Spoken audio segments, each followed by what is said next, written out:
യുക്തിവാദം പറയുന്നത് ഈ പ്രപഞ്ചം യാദൃശ്ചികമായി എങ്ങനെയോ താനെ ഉണ്ടായി, ഇതിൻ്റെ പിന്നിൽ ബോധപൂർവമായ ഒരു പ്രവർത്തനവും ഉണ്ടായിട്ടില്ല. അതൊരു സുപ്രഭാതത്തിൽ അങ്ങുണ്ടായി, അതങ്ങനെ നിലനിൽക്കുന്നു, അതങ്ങനെ നശിച്ചും പോകും. അതല്ലാതെ ജീവിതത്തിന് പ്രത്യേക ഉദ്ദേശങ്ങളോ ലക്ഷ്യങ്ങളോ ഒന്നുമില്ല എന്നാണ് യുക്തിവാദ ദർശനം പറയുന്നത്. ഇതിൽ നിന്ന് തന്നെ ഒരു യുക്തിവാദിക്ക് ജീവിതത്തോടും സമൂഹത്തോടും ധാർമ്മികതയോടുമുള്ള ഉത്തരവാദിത്തം എത്രമാത്രം ഉണ്ടാവും എന്നുള്ളത് നമുക്ക് മനസ്സിലാക്കാൻ കഴിയും.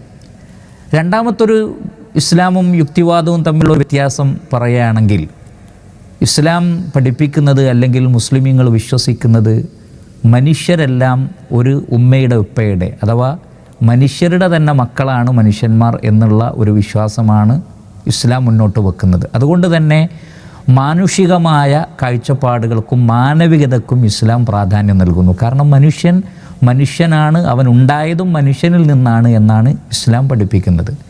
എന്നാൽ ഈ ഒരു ഉത്തരവാദിത്തം യുക്തിവാദികളെ സംബന്ധിച്ചിടത്തോളം ഇല്ല. അവരുടെ വിശ്വാസപ്രകാരം അവരുടെ പൂർവ്വപിതാക്കൾ കുരങ്ങന്മാരായിരുന്നു.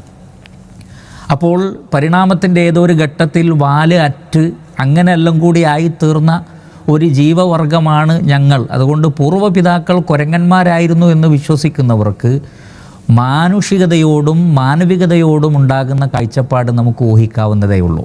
അതുകൊണ്ടാണ് ഈ വഴിവിട്ട ജീവിതത്തിനു വേണ്ടി വാദിക്കുന്നത് യുക്തിവാദികളാണല്ലോ. ഇസ്ലാം മതദർശനം ധാർമ്മികമായി ജീവിക്കണമെന്ന് പറയുമ്പോൾ യുക്തിവാദികളുടെ വാദം എന്താണ്? സ്വതന്ത്ര ചിന്ത എന്നാണ് അവർ പറയുക. എന്ന് പറഞ്ഞാൽ തോന്നിയാസം എന്നാണ് അതിൻ്റെ മറ്റൊരു വാക്ക്. തോന്നിവാസം, നമ്മൾ മലയാളത്തിൽ പറയുന്ന തോന്നിവാസം എന്നതാണ് സത്യത്തിൽ ഈ സ്വതന്ത്ര ചിന്ത എന്ന് പറയുന്നത്. കാരണം എന്തും ചിന്തിക്കാം, എന്തും പറയാം, എന്തും പ്രവർത്തിക്കാം. അത് അവരുടേതായ സ്വാതന്ത്ര്യമാണ് എന്നാണ്. അതുകൊണ്ടാണല്ലോ അവരിൽ പലരും എഴുതി വിട്ടത് എന്താണ്? സ്വന്തം ഉമ്മയെ ഭോഗിക്കണോ? ആവാം. പെങ്ങളെ ഭോഗിക്കണോ? ആവാം. അവരെ സമ്മതം ഉണ്ടായാൽ മതി എന്നാണ്. ഇനി ശവത്തെ ഭോഗിക്കണോ? അതും ആവാം. ശവത്തിൻ്റെ സമ്മതം എങ്ങനെയാണ് എടുക്കുന്നതെന്നുള്ളത് അറിയില്ല, അതും യുക്തിവാദികളോട് തന്നെ ചോദിക്കണം. എന്നാലും അതും ആവാം എന്നാണ് അവർ പറയുന്നത്. ഇപ്രകാരം സമൂഹത്തിൽ അങ്ങേയറ്റം അപകടം പിടിച്ചതും ലജ്ജാവഹവുമായ നിലപാടുകൾ സ്വീകരിച്ചുകൊണ്ട് നിലകൊള്ളുന്നവരാണ് യുക്തിവാദികൾ.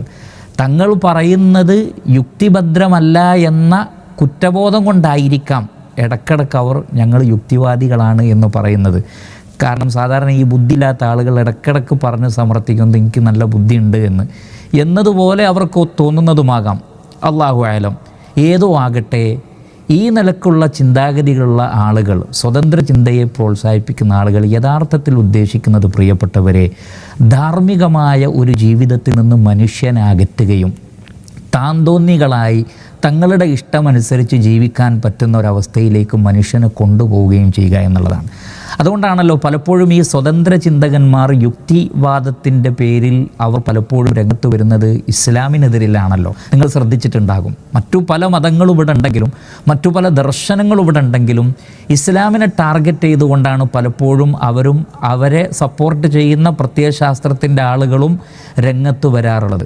സ്വാതന്ത്ര്യത്തെക്കുറിച്ച് പറയുമ്പോൾ അവർക്കെപ്പോഴും ഇസ്ലാമിനെയാണ് കടന്നാക്രമിക്കാൻ തോന്നാറുള്ളത്. അതേപോലെ തന്നെ നിങ്ങൾ ശ്രദ്ധിച്ചിട്ടുണ്ടാകും, സ്ത്രീ സ്വാതന്ത്ര്യത്തെക്കുറിച്ച് പറയുമ്പോൾ അവർക്ക് സ്വാതന്ത്ര്യം വേണം, അങ്ങനെ ആവണം. ഇത് വസ്ത്രം ഉരിയുന്ന വിഷയത്തിൽ മാത്രമാണല്ലോ അവർ ഈ സ്വാതന്ത്ര്യം പറയാറുള്ളത്. യഥാർത്ഥത്തിൽ വസ്ത്രം, ഇഷ്ടമുള്ള വസ്ത്രം ധരിക്കുക എന്നതും ഒരു സ്വാതന്ത്ര്യത്തിൻ്റെ ഭാഗമാണല്ലോ. അതിവർ പറയാറില്ല. വസ്ത്രം അഴിക്കുന്ന സ്വാതന്ത്ര്യത്തെക്കുറിച്ച് വാചാലനാകുന്ന യുക്തിവാദിയും അതേപോലുള്ള ആളുകളും വസ്ത്രം ധരിക്കാനുള്ള ഒരു സ്ത്രീയുടെ സ്വാതന്ത്ര്യത്തെ പലപ്പോഴും അംഗീകരിക്കാറില്ല. എന്തിനു പോകട്ടെ, ഇനി വസ്ത്രത്തിൻ്റെ വിഷയം തന്നെ ആണെങ്കിൽ പോലും പുരുഷന്മാർ നല്ല സ്യൂട്ടും കോട്ടും, നല്ല ഫുൾ കൈ സ്യൂട്ടും കോട്ടും എല്ലാം ഇട്ട്, വേണമെങ്കിൽ ഒരു തൊപ്പിയോ ധരിച്ച് ഒരു കണ്ണടയും വെച്ച് ശരിക്കും ശരീരത്തിലെ 99% മറച്ചു നടക്കുന്ന ഒരുപാട് പുരുഷന്മാരുണ്ട്. ആ പുരുഷന്മാരുടെ സ്വാതന്ത്ര്യത്തെക്കുറിച്ച് ഇവർ ഇന്നേ വരെ ചർച്ച ചെയ്ത് നമുക്ക് കാണാൻ പറ്റിയിട്ടുണ്ടോ? എന്താണ്, അവർക്കൊരു ട്രൗസർ ഇട്ട് നടന്നാൽ പോരെ, ഒരു ബനിയനും ടീഷർട്ടും ഇട്ട് നടന്നാൽ പോരെ, എന്തിനാണ് സ്യൂട്ടും കൂട്ടും എന്നൊക്കെ ഇവർ ചോദിക്കാറുണ്ടോ? ചോദിക്കാറില്ല. അപ്പോൾ സ്ത്രീയിലേക്ക് വരുമ്പോൾ മാത്രം ഉണ്ടാകുന്ന ഒരു സ്വാതന്ത്ര്യവാജ്ഞ, അതേപോലെ തന്നെ വസ്ത്രം അഴിക്കുന്നതിൽ മാത്രം തോന്നുന്ന ഈ ഒരു സ്വാതന്ത്ര്യമൊക്കെ ഒരു തരം സൂക്കേടാണ് എന്നല്ലേ ചിന്തിക്കുന്ന ആളുകൾക്ക് മനസ്സിലാക്കാൻ കഴിയുന്നത്? പ്രിയപ്പെട്ടവരെ, യഥാർത്ഥത്തിൽ ഇതൊരു അസുഖമാണ്. ഇവരെ ശ്രദ്ധിക്കണം. യഥാർത്ഥത്തിൽ മുസ്ലിമീങ്ങൾ പ്രത്യേകിച്ചും. കാരണം നമുക്ക് ജീവിതത്തിൽ ഒരു ലക്ഷ്യബോധമുണ്ട്. നമ്മൾ മരണാനന്തര ജീവിതത്തിൽ വിശ്വസിക്കുന്നവരാണ്. ധാർമ്മിക ജീവിതത്തിൽ നമ്മൾ വിശ്വസിക്കുന്നു. മാനവികതയുടെ നിലനിൽപ്പ് ധാർമ്മികതയിലാണ് എന്നത് കാലഘട്ടം തെളിയിച്ചതും തെളിയിച്ചുകൊണ്ടിരിക്കുന്നതുമായ ഒരു കാര്യമാണ്. എപ്പോഴെല്ലാം ധാർമ്മികതയിൽ നിന്ന് മനുഷ്യൻ അകന്നു പോയിട്ടുണ്ടോ അപ്പോഴൊക്കെ ഇവിടെ അരാജകത്വങ്ങളും എല്ലാ നിലക്കുമുള്ള പ്രയാസങ്ങളും മാനവിക പ്രതിസന്ധികളും ഉണ്ടായിട്ടുണ്ട്. ലൈംഗിക രംഗത്ത് തന്നെ ഉണ്ടായിക്കൊണ്ടിരിക്കുന്ന അരാജകത്വങ്ങൾ എത്രയാണ്. മാരകങ്ങളായ രോഗങ്ങൾക്കപ്പുറത്ത് എത്രയെത്ര സ്ത്രീകളും പെൺകുട്ടികളുമെന്നാണ് ദിനേന എന്നോണം ക്രൂരമായി ബലാത്സംഗം ചെയ്യപ്പെടുകയും കൊല്ലപ്പെടുകയും ചെയ്യുന്നത്. സ്വന്തം അമ്മമാർ, പെങ്ങന്മാർ, വീട്ടിലുള്ള ആളുകൾ, ശവങ്ങൾ വരെ ഭോഗിക്കപ്പെടുന്നു. ഇതിൻ്റെയൊക്കെ കാരണം എന്താണെന്ന് ചോദിച്ചാൽ ധാർമ്മികതയ്ക്ക് പ്രാധാന്യം നൽകാതെയുള്ള ചിന്താഗതികളുടെ വളർച്ചയാണ്. അതിനെ ഇല്ലായ്മ ചെയ്യുക എന്നതാണ് ഇസ്ലാമിൻ്റെ ഒന്നാമത്തെ അടിസ്ഥാനം. അതുകൊണ്ടാണ് പരിശുദ്ധ ഖുർആനിലെ 33-ാം അധ്യായത്തിലെ 59-ാമത്തെ വചനത്തിൽ വളരെ കൃത്യമായി അല്ലാഹു സുബ്ഹാനഹു വ തആല പറഞ്ഞിട്ടുള്ളത്, പ്രവാചകരെ യാ അയ്യുഹൻ നബിയ്യു ഖുൽ ലി അസ്വാജിക വബനാതിക വനിസാഇൽ മുഅ്മിനീൻ യുദ്നീന അലൈഹിന്ന മിൻ ജലാബീബിഹിൻ ദാലിക അദ്നാ അൻ യുഅറഫ്ന ഫലാ യുഅദൈൻ. മുസ്ലിം സ്ത്രീകളോടും താങ്കളുടെ ഭാര്യമാരോടും മക്കളോടുമൊക്കെ അവരുടെ മൂടുപടം ധരിച്ചുകൊണ്ട് രംഗത്തിറങ്ങാൻ പറയണം, പുറത്തേക്കിറങ്ങാൻ പറയണം. അതെന്തിനാണത്? അവർ തിരിച്ചറിയപ്പെടാനും ഹൃദയങ്ങളിൽ രോഗമുള്ള ആളുകൾ, കാമാർത്ഥരായ ആളുകൾ അവരെ ഉപദ്രവിക്കാതിരിക്കാനും വേണ്ടി. അപ്പോൾ മ്ലേച്ഛ ചിന്താഗതിയുള്ള ഈ പറഞ്ഞ സ്വതന്ത്ര ചിന്ത എന്നൊക്കെ പറഞ്ഞുകൊണ്ട് നടക്കുന്ന ആളുകൾ ഇവിടെ ഉള്ളതുകൊണ്ടാണ് ഇസ്ലാം സ്ത്രീകളോട് ഇങ്ങനെ ധരിച്ച് നടക്കാൻ വേണ്ടി പറഞ്ഞത്. യഥാർത്ഥത്തിൽ ഇസ്ലാമിന് അങ്ങനെ ഒരു നിയമം കൊണ്ടുവരാനുള്ള കാരണം തന്നെ ഈ പറഞ്ഞ യുക്തിവാദികളെ പോലുള്ള ആളുകൾ ഉള്ളതുകൊണ്ടാണ്. അവരെ പോലുള്ള ആളുകൾ ഉണ്ടായിട്ടില്ലായിരുന്നെങ്കിൽ ഇത്തരമൊരു കാർക്കശ്യം അതിൽ ഉണ്ടാകേണ്ട ആവശ്യമില്ല. പക്ഷേ സമൂഹത്തിൽ അവരൊക്കെ ഉണ്ടാകുമെന്നറിയാവുന്ന അള്ളാഹു കൃത്യമായി സ്ത്രീകളോട് യുഅറഫ്ന, നിങ്ങൾ തിരിച്ചറിയപ്പെടണം, ചാരിത്രം കാത്തു സൂക്ഷിക്കുന്ന, മറ്റുള്ളവർക്ക് കൊത്തി വലിക്കാൻ ഞങ്ങളെ കിട്ടൂല എന്ന് ജനങ്ങളെ അറിയിക്കണം. അതേപോലെ തന്നെ ഇതേപോലെ ഹൃദയത്തിൽ രോഗമുള്ള ഞരമ്പ് രോഗികളായ ആളുകളുടെ ഉപദ്രവത്തിൽ നിന്ന് രക്ഷപ്പെടാനും. അതുകൊണ്ടല്ലേ പല ചിന്തകരായ എഴുത്തുകാരായ സ്ത്രീകളും പറഞ്ഞത്, ഞങ്ങൾ പലപ്പോഴും പർദ്ദ ധരിച്ചാണ് പുറത്തിറങ്ങുന്നത് ആളുകളുടെ നോട്ടത്തിൽ നിന്നും ഉപദ്രവത്തിൽ നിന്നും രക്ഷപ്പെടാൻ വേണ്ടി. അതുകൊണ്ട് ധാർമ്മികമായ ഒരു ജീവിതവും സുരക്ഷിതത്വവുമാണ് ഇസ്ലാം ഉദ്ദേശിക്കുന്നത്. ഹൃദയങ്ങളിൽ രോഗമുള്ള ആളുകൾക്ക് തെറ്റായ ചിന്തകൾ ഉണ്ടാകാത്ത രൂപത്തിലുള്ള വസ്ത്രം ധരിക്കണമെന്ന് പറയുന്നത് ഒരു സമൂഹത്തിൻ്റെ നന്മയ്ക്ക് വേണ്ടിയാണ്, ധാർമ്മികമായ ജീവിതത്തിന് വേണ്ടിയാണ്.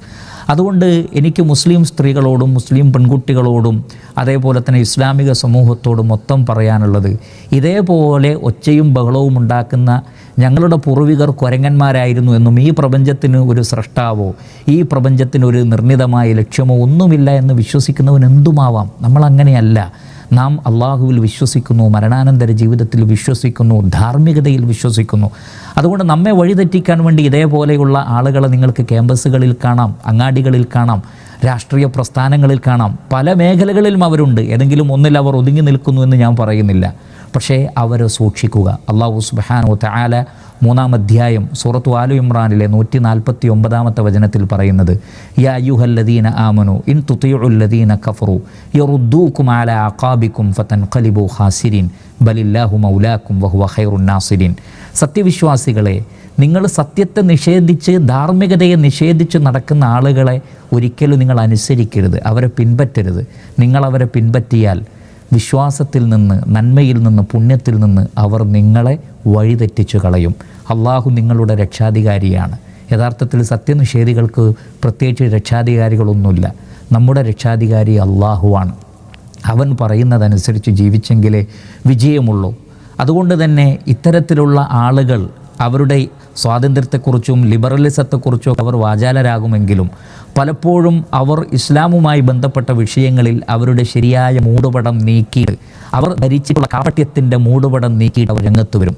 എന്നിട്ട് സ്ത്രീകളെ, മുസ്ലിം സ്ത്രീകളെ വസ്ത്രമഴിപ്പിക്കാൻ വേണ്ടിയുള്ള ശ്രമങ്ങൾ അവർ നടത്തും. അതിൻ്റെ പിന്നിലുള്ള ദുഷ്ടലാക്ക് മനസ്സിലാക്കി വ്യക്തമായും ശക്തമായും പ്രതികരിച്ച് ഇസ്ലാമിൻ്റെ ധാർമ്മികതയിൽ ഊന്നി നിന്നുകൊണ്ട് നല്ല മുസ്ലിമീങ്ങളായി നല്ല മനുഷ്യരായി ജീവിക്കുക. നാം ഈ പറയുന്നതൊരു പക്ഷേ പ്രപഞ്ചത്തിനൊരു സൃഷ്ടാവില്ലെന്ന് വിശ്വസിക്കുന്ന, തങ്ങളുടെ പൂർവികന്മാർ മനുഷ്യന്മാരല്ല കുരങ്ങന്മാരായിരുന്നു എന്ന് വിശ്വസിക്കുന്ന ആളുകൾക്ക് ബോധ്യപ്പെട്ടിട്ടില്ലെങ്കിലും യഥാർത്ഥ വിശ്വാസികൾക്ക് ഈ പറഞ്ഞത് ബോധ്യപ്പെടും എന്ന് നാം വിശ്വസിക്കുന്നു. സർവശക്തൻ അനുഗ്രഹിക്കട്ടെ.